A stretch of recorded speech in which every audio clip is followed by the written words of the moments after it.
Drama सरल नकाब की हालिया कस्त में कहानी ने नया मोड़ लिया है।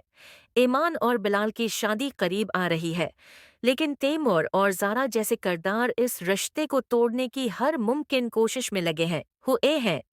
तैमूर ज़ारा को बिलाल और ईमान की शादी रोकने का कहता है, जबकि ज़ारा उसे समझाने की कोशिश करती है कि हमें इस शादी से कोई लेना देना नहीं होना चाहिए।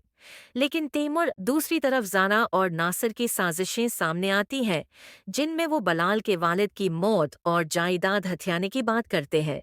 ज़ारा को इस बात का एहसास है कि नासिर के पास इस बात का कोई सबूत नहीं है। होता है कि वो किस खतरनाक खेल का हिस्सा बन चुकी है।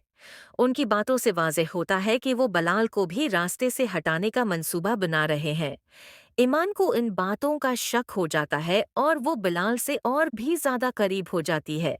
दोनों एक दूसरे के साथ मोहब्बत भरे अंदाज में वक्त गुजारते हैं और अपने खौफ और जज्बात का इजहार करते हैं। आखिर में तैमूर की साजिशें नाकाम होती दिखाई देती हैं, जब ईमन उसकी पैसों की पेशकश को ठुकरा देती है और कहती है कि उसे सिर्फ बिलाल की मोहब्बत और इज्जत चाहिए। लेली भी बिलाल और ईमान की शादी का कार्ड देखकर मायूस होती है और उसकी मां मसरत उसे सच्चाई का आईना दिखाती है। कस्त का इख्तिताम बहुत जज़्बाती और सबक आमुज़ है, जिसमें वाज़ेह होता है कि इंसान की कामयाबी उसके किरदार और नीयत से मशरूत है, न कि साजिशों से।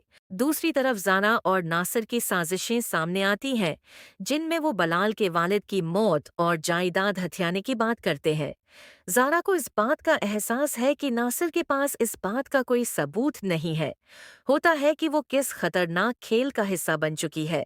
उनकी बातों से वाज़ेह होता है कि वो बिलाल को भी रास्ते से हटाने का मंसूबा बना रहे हैं। ईमान को इन बातों का शक हो जाता है और वो बिलाल से और भी ज्यादा करीब हो जाती है।